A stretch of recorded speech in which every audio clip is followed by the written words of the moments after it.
नमस्ते। आज के इस डीप डाइव विश्लेषण में आपका स्वागत है। आज हम एसडीपे 2021 के बिजनेस प्लान और उसके पूरे अर्निंग मॉडल को डी कोड करने वाले हैं। सोर्स मटेरियल को देखें तो समझ आता है कि ये कोई आम डिजिटल वॉलेट नहीं है। ये एक काफी कॉम्प्लेक्स सुपर ऐप इकोसिस्टम बनने की तरफ कदम बढ़ा रहा है। मतलब सिर्फ पेमेंट नहीं, बल्कि एक पूरी नई आर्थिक संरचना। तो चलिए बिना किसी देरी के इस पूरी स्ट्रैटेजी को बारीकी से समझते हैं। आगे बढ़ने से पहले जल्दी से आज का रोड मैप देख लेते हैं। हम शुरुआत करेंगे डिजिटल पेमेंट्स और सुपर ऐप के कंसेप्ट से, फिर सिक्योरिटी और सेल्फ कैशबैक पर बात करेंगे। उसके बाद एसडीपे का बाकी ऐप से कंपैरिजन देखेंगे।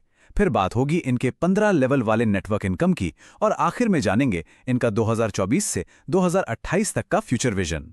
तो चलिए सेक्शन 1 से शुरू करते हैं, डिजिटल पेमेंट्स और सुपर ऐप इकोसिस्टम। किसी भी प्लान को समझने से पहले बाजार का मूड समझना बहुत जरूरी है।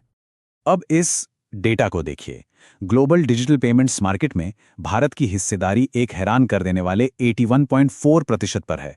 बाकी पूरी दुनिया सिर्फ 18.6% में सिमट कर रह गई है। तो ये भारी भरकम गैप हमें ये साफ बता देता है कि आखिर कोई भी कंपनी एक विशाल फिनटेक इकोसिस्टम लॉन्च करने के लिए खास तौर पर भारत को ही क्यों चुनेगी। इतने बड़े मार्केट में सिर्फ एक सर्विस देना काफी नहीं है, और शायद इसीलिए एसडीपे ने 200 से भी ज्यादा अलग अलग सर्विसेज को एक ही प्लेटफॉर्म पर लाने का इतना बड़ा लक्ष्य रखा है। और इस पूरे मॉडल का जो बेस है ना, वो एक काफी दिलचस्प कंसेप्ट पर टिका है। इसे कहते हैं इंसेंटिवाइज्ड लिक्विडिटी।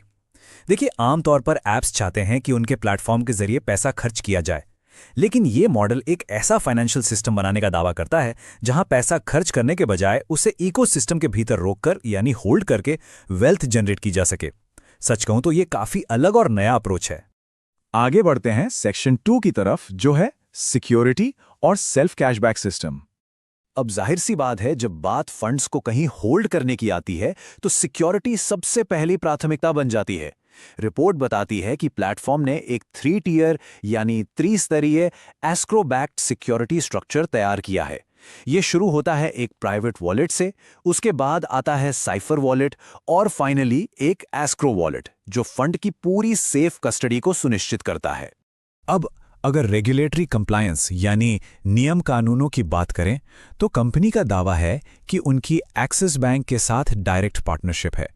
इसके अलावा 2023 में रिजर्व बैंक ऑफ इंडिया यानी आरबीआई की तरफ से वॉलेट ऑपरेशंस के लिए ऑफिशियल परमिशन मिलने की बात भी कही गई है। इसे ऐप के एक फुल फ्लेज्ड वॉलेट बैंक में बदलने की दिशा में एक बहुत बड़ा कदम माना जा रहा है। इन सिक्योरिटी दावों को और पक्का करने के लिए एक बहुत ही खास आंकड़ा सामने आता है, और वो है 100। स्कैम एडवाइजर जैसे प्लेटफॉर्म पर इसके डिजिटल सिक्योरिटी स्टैंडर्ड्स को 100 में से 100 का ट्रस्ट स्कोर मिला है। और सिर्फ यही नहीं, गुजरात के जाने माने न्यूज़पेपर दिव्य भास्कर जैसी मीडिया रिपोर्ट्स ने भी इसे कवर किया है, जिससे इसकी रीजनल क्रेडिबिलिटी और भी मजबूत होती दिखती है। खैर, अब आते हैं इसके सबसे दिलचस्प हिस्से पर, सेल्फ कैशबैक का मैथ्स। वॉलेट में बैलेंस बनाए रखने पर ये एक डेली अश्योर्ड रिटर्न का दावा करते हैं।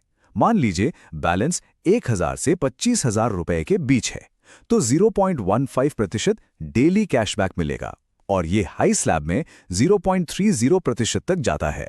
इसे ऐसे समझिए, अगर 20,000 रुपए का बैलेंस मेंटेन किया गया है तो रोजाना 30 रुपए का पक्का कैशबैक मिलेगा। असल में यही है वो इंसेंटिवाइज्ड लिक्विडिटी जिसकी हम बात कर रहे थे। लेकिन रुकिए, इस इनकम को जनरेट करने के कुछ बहुत ही क्लियर रूल्स भी हैं। लिक्विडिटी को स्टेबल रखने के लिए इन्होंने 48 घंटे का एक एक्टिवेशन साइकिल लागू किया है। इसका मतलब है कि जो अमाउंट डिपॉजिट किया जाता है वो पहले 24 घंटों के लिए होल्ड पे रहता है, और फिर उसके बाद के 24 घंटों के अंदर कैशबैक क्रेडिट कर दिया जाता है। ये सब इसलिए ताकि सिस्टम में कैश का एक बढ़िया बैलेंस बना रहे। अब चलते हैं सेक्शन 3 पर, एसडीपे का मार्केट के बाकी बड़े ऐप्स के साथ सीधा कंपैरिजन। जब हम मार्केट के लीडर्स को देखते हैं तो फर्क साफ नजर आता है। जीपे, फोन पे या पेटीएम जैसे ऐप्स पूरी तरह से ट्रांजैक्शन बेस्ड मोनेटाइजेशन पर चलते हैं, और तो और कम बैलेंस होने पर बैंक पेनल्टी भी लगा देता है। लेकिन दूसरी तरफ एसडीपे का दावा है कि वो यूटिलिटी पेमेंट्स पर पक्का कैशबैक देते हैं, और सबसे बड़ी बात, 1000 रुपए से कम बैलेंस होने पर भी कोई पेनल्टी नहीं है। देखा जाए तो ये नेटवर्क एक्सपेंशन को तेजी से बढ़ाने की एक काफी अग्रेसिव स्ट्रैटेजी है। तो अब आते हैं सेक्शन 4 पर, 15 लेवल की नेटवर्क इनकम। ये इस बिजनेस प्लान का सबसे कॉम्प्लेक्स हिस्सा है। ये मल्टी लेवल रेफरल सिस्टम कोई छोटा मोटा नेटवर्क नहीं है, ये पूरे 15 लेवल्स तक जाता है। लेवल 1 पर ये सबसे ज़्यादा यानी 30% की इनकम बांटते हैं। फिर ये धीरे धीरे कम होते हुए लेवल 15 तक 3% पर आ जाती है। पर यहाँ एक बड़ी शर्त है, हर एक लेवल की इनकम लेने के लिए 2 स्पॉन्सर लाना एकदम अनिवार्य है। साफ है कि ये यूजर्स को जोड़ने के लिए एक बहुत ही गहरी और चेन बेस्ड नेटवर्क स्ट्रैटेजी है। अब मन में ये सवाल आ सकता है कि कोई कंपनी अपने यूजर्स को इतना पैसा क्यों ही बांटेगी। इसका जवाब छुपा है इनके मार्केटिंग बजट रीएलोकेशन मॉडल में। हम सबको याद है जब जियो या जीपे नए आए थे तो उन्होंने करोड़ों कस्टमर्स को जोड़ने के लिए शुरुआत में काफी पैसा खर्च किया था। बस एसडी पे का दावा भी कुछ ऐसा ही है। विज्ञापन पर भारी खर्च करने के बजाय ये उसी मार्केटिंग बजट को सीधा अपने यूजर्स में लाइफ टाइम इनकम के तौर पर बांट रहे हैं। लेकिन जरा ठहरिए, ये इनकम कोई फ्री में नहीं बन रही है। इसके साथ कुछ काफी सख्त शर्तें भी हैं। पहली बात, नेटवर्क इनकम के लिए वॉलेट में कम से कम 1000 रुपए का बैलेंस होना ही चाहिए। दूसरी शर्त है 2x बैलेंस रूल, मतलब डेली कैशबैक जितना भी है उसका कम से कम दुगना बैलेंस हमेशा वॉलेट में होना चाहिए। और सबसे मुश्किल टास्क, अगर पूरे 15 लेवल्स की इनकम खोलनी है तो कुल 30 एक्टिव डायरेक्ट यूजर्स होने चाहिए।